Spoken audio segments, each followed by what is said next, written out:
अस्सलामुअलैकुम, आप देख रहे हैं डायरेक्ट लाइन। मैं हूं जवेरिया जैद। नाज़रीन, प्रोग्राम के आगाज़ में जिक्र होगा पाकिस्तान पीपल्स पार्टी के चेयरमैन बिलावल भुट्टो जरदारी का, जिन्होंने कहा है कि जो जमातें सलामती कमेटी इजलास में शरीक नहीं हुई उन्हें इंगेज करने के लिए तैयार हूँ। यानी बिलावल ने हुकूमत और अपोजिशन में सालसी की पेशकश कर दिया। उन्होंने कहा है कि कौमी इशूज़ पर इतफाक़ राय पैदा करना नागुज़ीर है और दहशतगर्दों का मुकाबला करने के लिए मुत्तहिद होना होगा और तमाम जमातों को ज़ाती मसाइल की बजाय मुल्क और कौम के लिए इकट्ठा होना होगा। लेकिन हमारी सियासत में तकसीम है, कौमी मामलात में इत्तफाक़ राय पैदा करना है।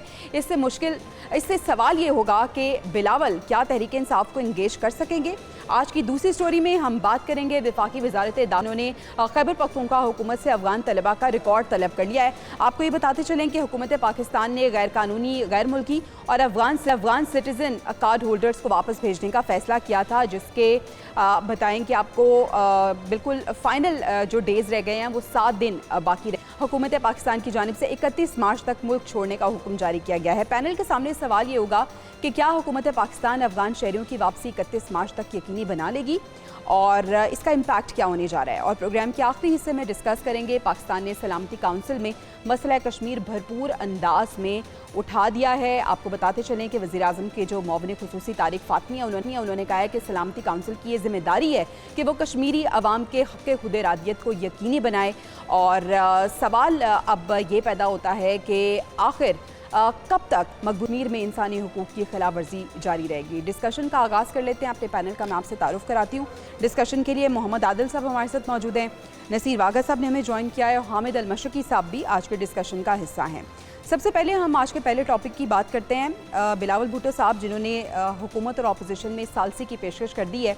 आदिल साहब, हम देख रहे हैं कि इससे पहले भी जब कौमी सलामती कमेटी का इजलास हुआ था तो बड़ी मेच्योर डिस्कशन बिलावल भुट्टो की जानिब से की गई थी। उन्होंने जो खिताब किया था बड़ा मेच्योर था, बड़ा संजीदा था।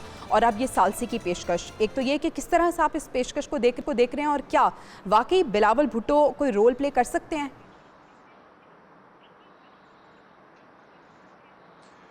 देखिए, बड़ा मेच्योर सियासतदान की हैसियत से जो है वो बिलावल ने ये पेशकश की है और इस वक्त ज़रूरत भी है कि किसी को आगे आना चाहिए और जो गलत फहमियाँ हैं पॉलिटिकल पार्टीज़ के दरमियान, हुकूमत और इस्टेब्लिशमेंट के दरमियान, जो है वो किसी को तो रोल प्ले करना है।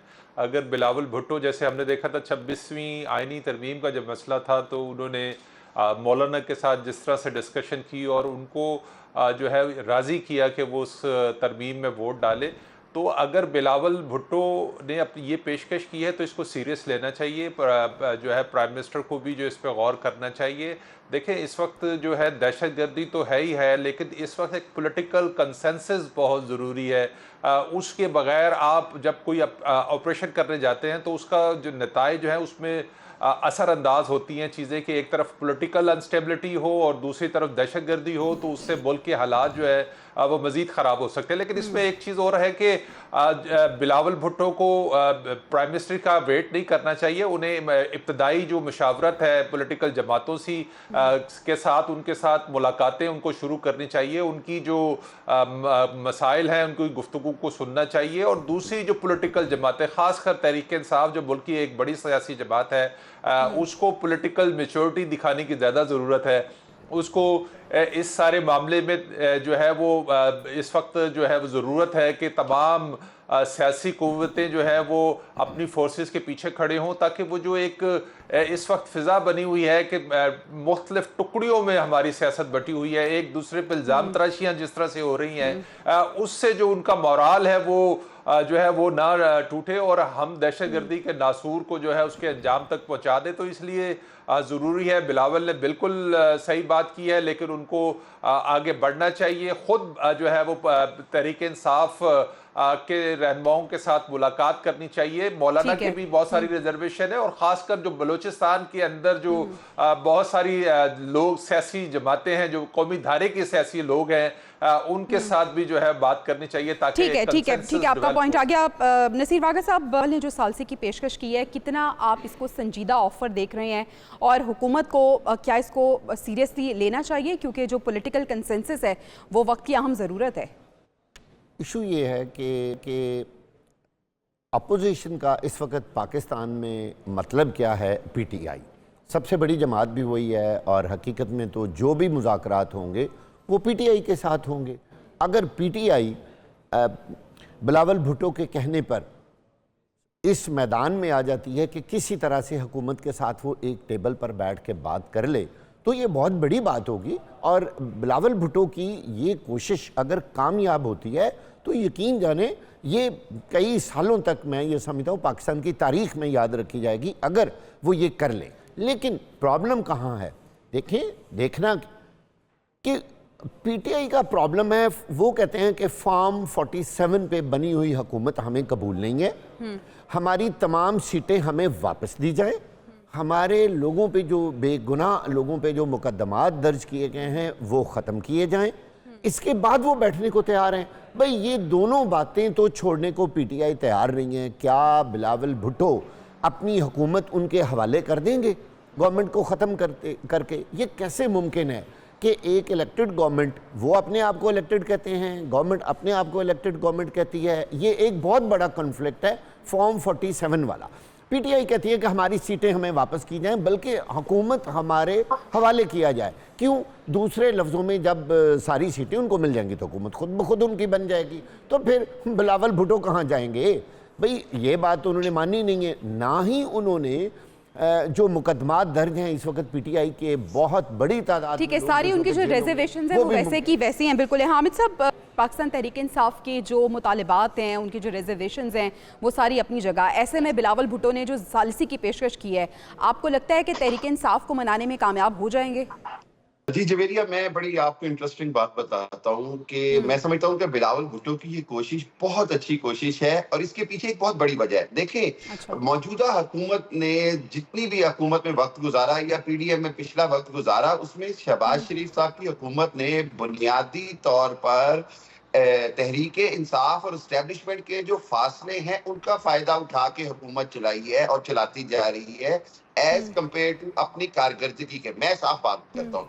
दूसरी बात यह है कि तहरीक मुस्लिम लीग के अंदर ये एक अमूमी तासुर है कि जहां पर तहरीक इंसाफ और एस्टेब्लिशमेंट के फासले कम हुए वहां पर इनकी हुकूमत को तो खतरात लाहक हो जाएंगे, जबकि पीपल्स पार्टी को उस अंदाज की थ्रेट नहीं है, ना तो सिंध के अंदर है ना ही वफाक में उनकी गवर्नमेंट है, और सिंध के अंदर उनकी गवर्नमेंट बड़ी स्ट्रांग है। अब इसके अंदर अगर हम समझे वो ये अहम बात है कि बिलावल की ये जो कोशिश है इसके अंदर इनको कामयाबी भी मिल सकती है। उसकी एक खास वजह इस कामयाबी के मिलने की वो ये कि पिछले चंद दिनों में मैं आपको वसूख जराए से बता रहा हूँ कि तहरीक इंसाफ की लीडरशिप के अंदर तमाम जगह पर यह बात डिस्कस हो रही है कि तहरीक इंसाफ को इस कौमी सलामती कमेटी के इजलास में अली अमीन गड्डापुर के अलावा भी नुमाइंदगी देनी चाहिए थी, क्योंकि जो अमूमी तासर है दहशत गर्दी के खिलाफ वो ये है कि कौम जो है वो ये चाहती है कि तमाम सियासी जमातें मिल बैठकर इस अफरियत और इस नासूर के खिलाफ काम करें। जब ये तासुर हो तो मेरा ख्याल ये है कि इसके ऊपर खुद तहरीक इंसाफ जो है वो बैकफुट पे गई है इसमें शिरकत ना करके।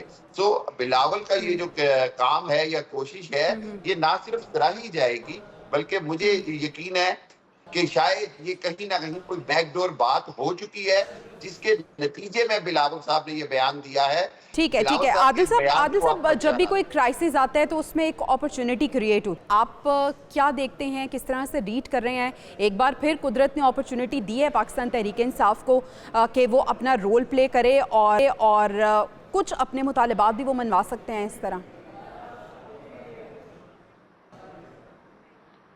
देखिए, तहरीक इंसाफ को बहुत सारे मौके मिले हैं जहां वो बातचीत के ज़रिए चीज़ों को बेहतर कर सकती थी। ये एक अच्छी बिलावल की कोशिश है और तहरीक इंसाफ की तरफ से रिस्पांस भी जो है उसी तरह का आना चाहिए। उनको अब इतना टाइम गुजर गया, उनको हालात का अंदाज़ा है। आप अगर देखें कि आर्मी चीफ ने हार्ड स्टेट की बात की, अगर हार्ड स्टेट के लफ्जी मायने देखें तो इसका मतलब है कि सख्ती के साथ चीज़ों पे जो है इम्प्लीमेंट कराना। तो अगर अब देखना यह है कि वो सिर्फ दहशतगर्दों के हवाले से हार्ड स्टेट की बात हो रही है या ओवरऑल हर जो है वो उसके हवाले से बात हो रही है कि अगर कोई पॉलिटिकल जमात भी जो है रियासत से जो है वो उसके खिलाफ खड़ी होती है तो उसके साथ किस तरह से निपटना है। तो ये बहुत सारी चीज़ें हैं जो आने वाले दिनों में जिसमें हमें नज़र आएंगी, लेकिन इसके लिए ज़रूरी है कि तहरीक इंसाफ इसी बात को आगे लेके चले कि बिलावल की तरफ से अगर पेशकश आई है तो तहरीक इंसाफ भी इस पे कोई रिस्पांस देना चाहिए। अच्छा आदिल साहब, तहरीक इंसाफ के साथ साथ हुकूमत का भी तो रोल होगा ना कि हुकूमत इस ऑफर को मानती है या नहीं। देखिए इस वक्त तो पॉलिटिकल कंसेंसस की जरूरत है और मेरा नहीं ख्याल है कि हुकूमत इस चीज से डिनाई कर सकती है। एक सलामती कौंसिल की एक और मीटिंग हो जाएगी तो क्या फर्क पड़ जाएगा। इसमें डिस्कशन ही हुई है, ब्रीफिंग्स हुई हैं, उसमें कोई फैसला तो नहीं लिया गया। फैसला तो जिन इदारों ने लेना था वो शायद ले चुके हैं। उस पर इम्प्लीमेंट कैसे करना है वो अब टाइम ईद हो सकता है, ईद के बाद कोई ऐसी स्ट्रेटेजी सामने आए जिसमें पता चले कि क्या होने जा रहा है। बलूचिस्तान में किस तरह से जो है वो दहशतगर्दी का मुकाबला करना है और जो एक वहां पर एक हाइप क्रिएट हुई भी है मिसिंग पर्संस के हवाले से, वहां पे जो लोगों के तहफ्फुजात हैं उसको कैसे दूर करना है। देखिए वहां पर अभी एक जो है बातचीत की जरूरत है। जिन लोगों के कंसर्न्स हैं, जो मजलूमियत का बयानिया बनाते हैं, उनके भी तो किसी ने तहफ्फुजात दूर करने हैं ना। आप बजाय इसके कि उनके तहफ्फुजात दूर करें, आप उनके ऊपर सख्ती करेंगे तो उसका नतीजा ये होगा कि वो रिटेलिएट करेंगे और मसला और खराब हो जाएगा। वागा साहब, बलूचिस्तान में पीपल की हुकूमत है, लेकिन फिर कसूरवार सिर्फ वफाक क्यों है? देखिए ये तो शुरू से ही ऐसा होता रहा है क्योंकि बहुत सारे जो जिम्मेदारियां हैं वो वफाक पर हैं।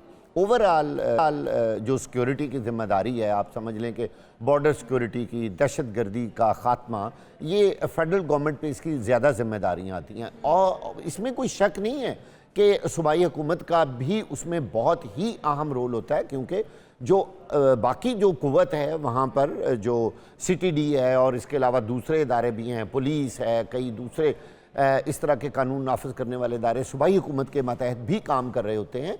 लेकिन यकीनी तौर पर जो इस वक्त पाकिस्तान की सूरत हाल है, इसमें फेडरल गवर्नमेंट को बहुत ही अहम रोल अदा करना होगा और उन पे ज़्यादा जिम्मेदारियां थी क्योंकि वफाकी वजारत दाखिला पूरे पाकिस्तान के अंदर इस तरह के हालात को बेहतर करने के लिए और कमांड कंट्रोल जो है वो फेडरल गवर्नमेंट के पास है इस हवाले से। अच्छा, अभी हम जो बात कर रहे हैं, बार बार हम एक बात हो रही है कि जी नेशनल सिक्योरिटी कौंसिल में PTI ने हिस्सा नहीं लिया और शायद एक पेज पर ना होने की वजह से दहशतगर्दी का खात्मा नहीं होने पर, भाई क्या अगर वो ये इसमें आके बैठ जाएं तो दहशतगर्दी ख़त्म हो जाएगी?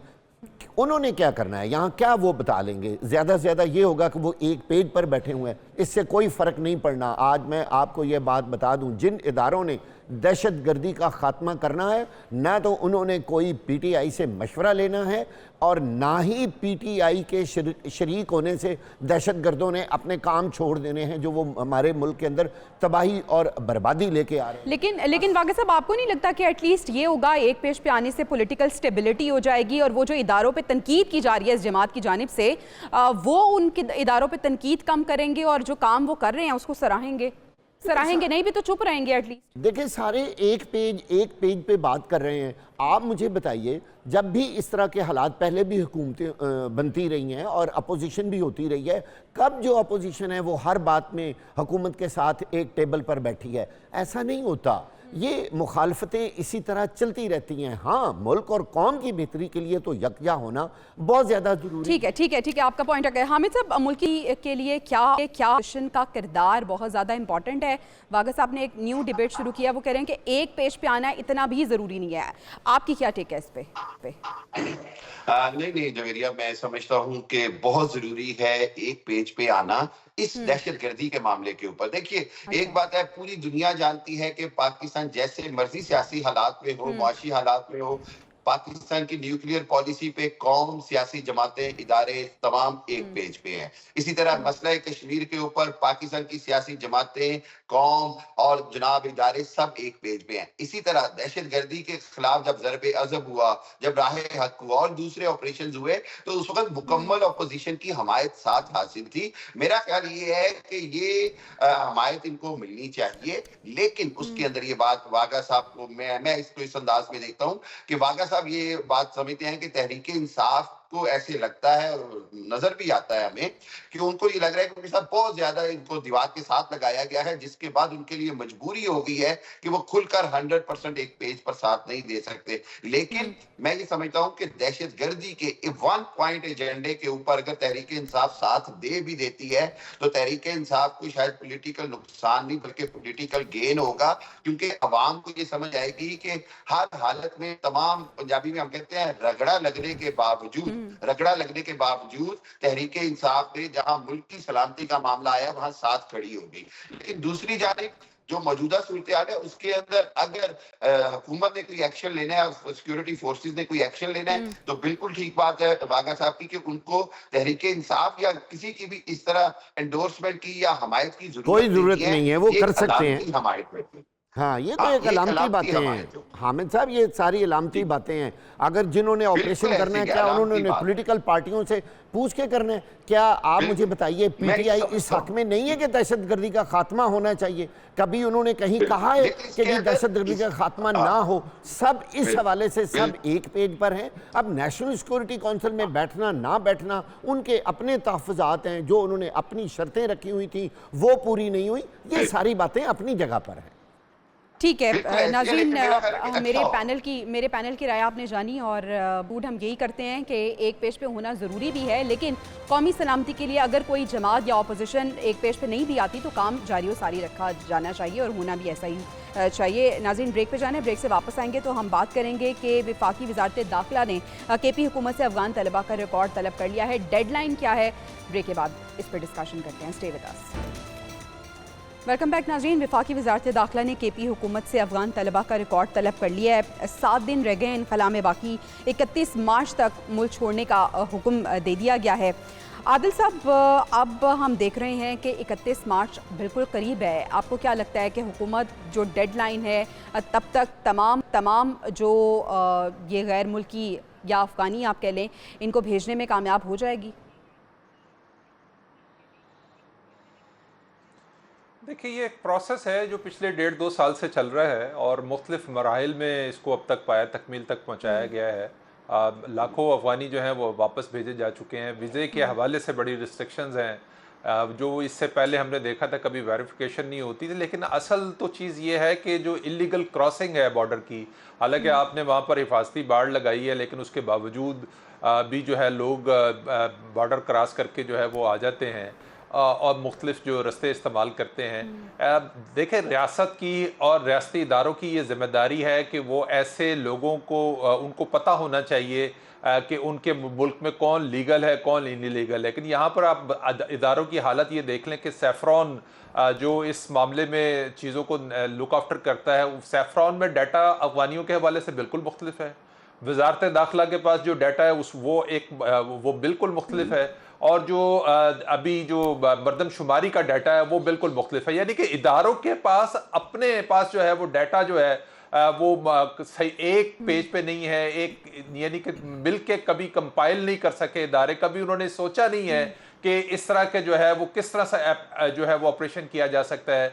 तो ये है सबसे बड़ी वजह यहाँ पर जो इनके खिलाफ। और फिर बेतहाशा जो अफ़गानी हैं उनको जो है वो पासपोर्ट भी जारी हुए हुए हैं, उनको शनाख्ती कार्ड भी जारी हुए हुए हैं, वो कई नस्लों से चूंकि आपको पता कि यहाँ पर रह रहे हैं, तो इसकी वजह से एक प्रॉब्लम्स तो है। अब इदारे देखते हैं कि किस हद तक कामयाब होते हैं, लेकिन एक एफर्ट है, तसलसल है और करना भी चाहिए। जो इलीगल है अफ़गान उनको वापस भेजना चाहिए, ताकि जो वसाइल पर यहाँ पर जो तकसीम के मसाइल हैं वो ख़त्म होने चाहिए। पाकिस्तान यहाँ के वसाइल पर पाकिस्तानियों का हक है, उनको मिलने चाहिए। यहाँ पे हेल्थ की सहूलत है और बाकी जो जितनी भी सहूलतें हुकूमत की तरफ से मिलती हैं वो जो इस तरह के इलीगल जो रेजिडेंट होते हैं उनके पास चली जाती हैं, और पाकिस्तान के जैसे लोग हैं वो महरूम रहते हैं सारी चीज़ें। तो बहुत सारे ठीक है आदिल साहब, आपने अदादुश्शुमार की बात की। वागा साहब, अदादुश्शुमार जिस इदारे मुख्तलिफ अदादुश्शुमार बता रहे हैं, जब अपने इदारों में काली भिड़े मौजूद हैं तो फिर मसला तो पहले हमें अंदरूनी तौर पे हल करना है ना, उसके बाद हमने देखना है बैरूनी क्या मसाइल हैं। सबसे पहली बात तो यह है कि अगर किसी घर की चार दीवारी ही इतनी कमज़ोर हो, बल्कि हो ही ना, तो आप सोचें कि उस घर की हिफाजत कैसे हो सकती है। मैंने पहले भी कई प्रोग्राम्स में इस बात का जिक्र किया कि हमें सबसे ज़्यादा अपने बॉर्डर की सिक्योरिटी पर जोर देने की ज़रूरत है कि कोई बंदा इलीगल ट्रेसपासिंग पाकिस्तान के अंदर ना कर सके।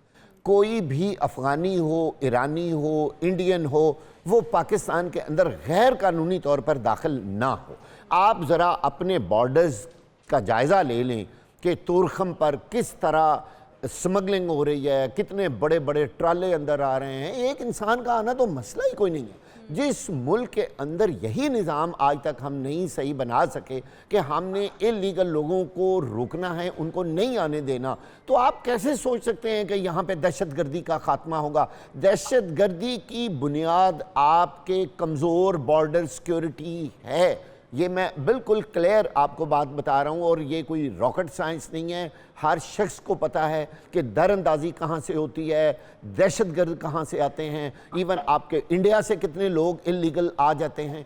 अब बात यह कि इस वक्त भी पाकिस्तान के अंदर अफ़गानिस्तान के लोगों की बहुत बड़ी तादाद है जो गैर कानूनी तौर पर है। आपका पूरा ट्रांसपोर्ट का डिपार्टमेंट पे सिस्टम पे उन्होंने कब्जा किया हुआ है। आपकी कपड़े की मार्केटें आप लाहौर में देख लें, आप कराची में देख लें, कितने कितने बड़े रेस्टोरेंट हैं, पूरे पूरे प्लाजे उनके कंट्रोल में हैं। आप किस किस को यहाँ निकालेंगे? बात यह कि जब उनको निकालने का टाइम था उस वक़्त आपने किया कुछ नहीं। उस वक़्त वो आते गए, रुकते गए, जहाँ उनकी शादियाँ हो गई, फैमिलियाँ बन गई, तब तो किसी ने उनको रोका नहीं है। अब आपको एकदम ख्याल आया गैर कानूनी जो अफ़गानी उनको बाहर निकाला जाए।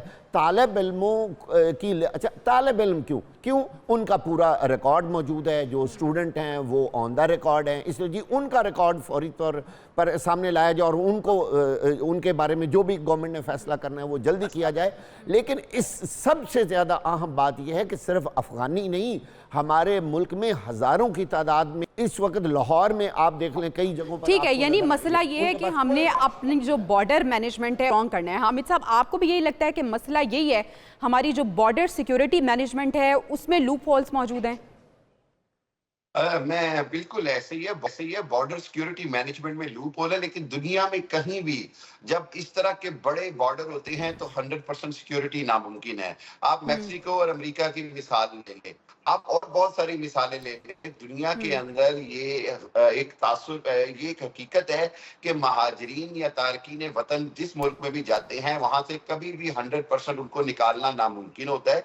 हुकूमत की ये कोशिश इंतहाई जरूरी, इंतहाई अहम और इंतहाई कामयाब है कि ज्यादा से ज्यादा गैर कानूनी जो अफगानी हैं उनको वापस भेजा जाए, क्योंकि गैर कानूनी के मईशत के साथ साथ वो मुल्क में दहशतगर्दी और बहुत सारे मामलात में उनके ऊपर कोई चेक एंड बैलेंस नहीं होता। लेकिन मैं एक बात समझता हूँ, वो ये कि जो अफगान तलबा के हवाले से है, मेरा नहीं ख्याल इसका मकसद उनको निकालना होगा।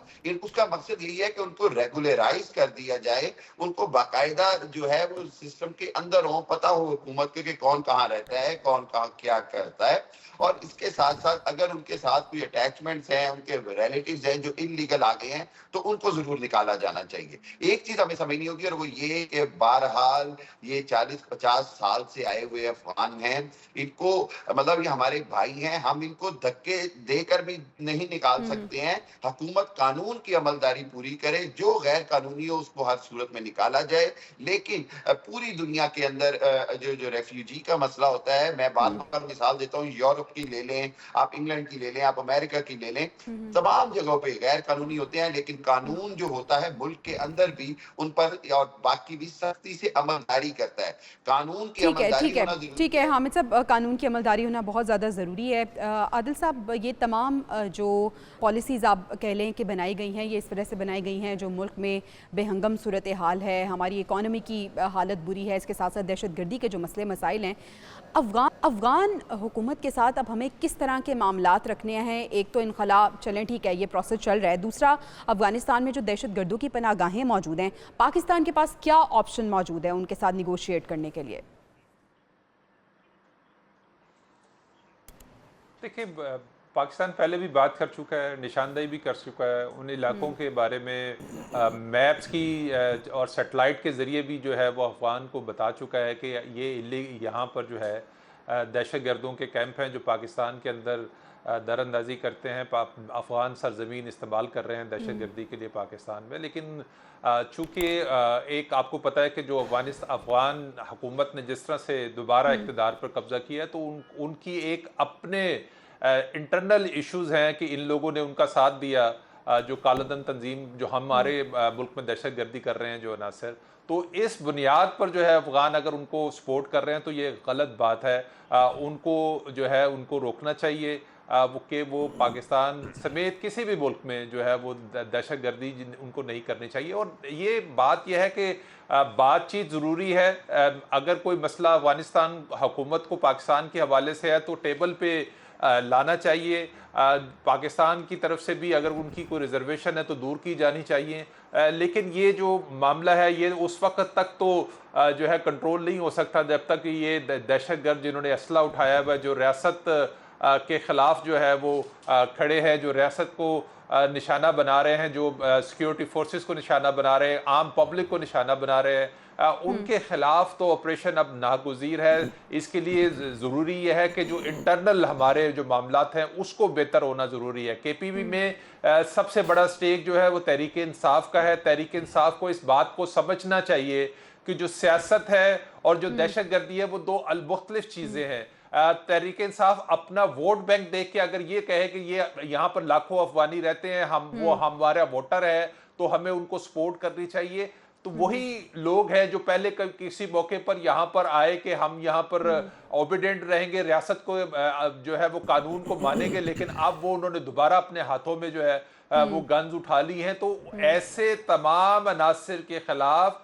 एक्शन होना चाहिए और सूबाई हुकूमत को जो है वफाक के साथ जो है वो खड़ा होना चाहिए, सिक्योरिटी फोर्सेस के साथ खड़ा होना चाहिए, ताकि ये ठीक है तमाम इदारे हों या तमाम हम कैस्टिकल पार्टीज हों, उन्हें रियासत का साथ देना चाहिए और अपने मफाद को बलाए ताक रखते हुए कौमी मफाद का सोचना चाहिए। नाज़रीन, हमें ब्रेक पे जाना है, ब्रेक से वापस आएंगे तो बात करेंगे मसला कश्मीर के हवाले से। Stay with us. Welcome back नाज़रीन। पाकिस्तानी सलामती काउंसिल ने मसला कश्मीर भरपूर अंदाज में उठाया है। तारिक फातमी साहब ये कह रहे हैं कि सलामती काउंसिल की जिम्मेदारी है कि कश्मीर को उनको और कश्मीरी अवाम को उनका हक़ खुद इरादियत दिया जाए। वाक़ई साहब, आखिर कब तक मकबूजा कश्मीर में इंसानी हकूक़ के जो मामलात हैं वो ऐसे ही रहेंगे और कब तक इंसानी हकूक़ की खिलाफ वर्जी वहाँ पर होती रहेगी? पाकिस्तान तो हर फोरम पर भरपूर आवाज़ उठाता है, अभी भी उसने भरपूर आवाज़ उठाई है। देखें, इसी तरह की करारदादें और सलामती कौंसिल में और UNO में और इस तरह के दूसरे फोरम्स पे अगर हम कश्मीर की बातें करते रहेंगे तो ये सिर्फ बातें ही रहनी हैं। ये देख लीजिएगा, हम मेरा ख्याल है गुज़िश्ता 30-40 सालों से ये बात सुनते आए हैं कि मसला कश्मीर कभी सलामती कौंसिल में जा रहा है, कभी किसी कौंसिल में जा रहा है, उसका हल तो निकल नहीं रहा। बात असल ये है कि आखिर हुकूमत पाकिस्तान को इसके सॉल्यूशन के लिए भारत के साथ किसी बड़े फोरम पर बैठ के बात करना होगी, इसका हतमी फैसला करना होगा। देखिए कश्मीर के अंदर कितनी क्वालिटीज़ हो रही हैं, वहाँ लाखों की तादाद में भारत ने अपने फ़ौजी डिप्यूट किए हुए हैं जो कि बिल्कुल गैर कानूनी है। और ये एक बात नहीं, एक दफ़ा आप सलामती कौंसिल में चले जाएं, इसके लिए तसलसल के साथ एक मुहिम शुरू करनी चाहिए और पूरी दुनिया के अंदर इस बात का अलम बुलंद करना पाकिस्तान का काम है कि जो कश्मीरियों के साथ जुल्म और ज़्यादती भारत कर रहा है वो बंद हो। जब तक ये काम नहीं होना और एक कॉन्टीन्यूटी के साथ, एक पूरे प्रेशर के साथ नहीं होना, कश्मीर का मसला हल नहीं हो सकता। ये बार बार हम सलामती कौंसिल की बातें करते हैं, इतने सालों के बाद बस जी वहाँ खड़े हो गए एक तकरीर की और हमने उसके साथ यकजहती का इजहार कर दिया, इसका कुछ असर नहीं होना, कोई रिजल्ट नहीं निकलना। भारत जो कर रहा है, करता रहा है, आज भी कर रहा है और करता रहेगा, उसकी तो सेहत पे इसका कोई असर नहीं होगा। हमें कुछ ना कुछ अमली कदम उठाना होगा। ठीक है हामिद साहब, अमली क्या इक़दाम उठाने की ज़रूरत है? देखें, पूरी दुनिया ये जानती है कि मसला कश्मीर जो है वो दुनिया की दो एटमी ताकतों के दरमियान वजह तनाज़ा और वजह कशीदगी और जंग की वजह बन सकता है। पूरी दुनिया की ये जिम्मेदारी है कि इस मसले को हल करे। ना सिर्फ अक़वाम मुत्तहिदा की करारदादें इस बात की गारंटी देती हैं, बल्कि खुद जो इंडिया की तरफ से कमिटमेंट की गई अक़वाम मुत्तहिदा में और शिमला मुआहदे में और दूसरी जगहों पर, मैं ये समझता हूँ कि पाकिस्तान के लिए सबसे ज्यादा जरूरी ये है कि वो जो मुस्लिम ममालिक का ब्लॉक है उसको इस बात पर आमादा किया जाए और उनको सबसे ज्यादा एक्टिव किया जाए कि भारत का मुआशी तौर पर किसी न किसी अंदाज से उसको बाइकआउट किया जाए, चाहे वो उसकी ओवरसीज एम्प्लॉयमेंट है या चाहे वो उसके अरब ममालिक के साथ जो बिजनेस के ताल्लुकात हैं उसको किसी ना किसी तरह पाकिस्तान डिप्लोमेसी के जरिए, सफारती ताल्लुकात के जरिए इस बात पर मजबूर करे कि भारत जो है वो मसला कश्मीर का हल जो है वो अक़वाम मुत्तहिदा और वहाँ के लोगों की विश के मुताबिक करे। देखिए, बात यह है कि 7 लाख फौज के होते हुए जुल्म का जो बाजार वहाँ गर्म है, ये पूरी दुनिया जानती है। लेकिन बदकिस्मती ये है कि ये दुनिया वो है जिसने अपने सामने हजारों फलस्तीनियों को गजा में शहीद होते देखा है। ये दुनिया वो है जिसने रोजाना के 15-15 बच्चे जो हैं 2-2 साल के वो गजा में शहीद होते देखे हैं। इंडिया में तो इतना ब्लैकआउट है कि वहां का कश्मीर का होने वाला जुल्म दुनिया को नजर भी नहीं आ रहा। सो मेरा ख्याल ये है कि पाकिस्तान के लिए सबसे अहम बात यह है कि वो जहां मुस्लिम ममालिक को साथ मिलाए, वहीं पर मैं जो एमनेस्टी इंटरनेशनल जिसके दफातर इंडिया में और कश्मीर में बंद कर दिए गए, ह्यूमन राइट्स वॉच, यूरोपीय यूनियन, इन इदारों को ज्यादा से ज्यादा एंगेज किया जाए। जिन इदारों की आप बात कर रहे हैं आदिल साहब, सवाल यही है कि पाकिस्तान तो ये मसला उठाएगा ही और आलमी फोरम के सामने भी ये रखेगा, लेकिन इन इदारों की आंखें बंद तो नहीं है, देख तो ये रहे हैं सब कुछ।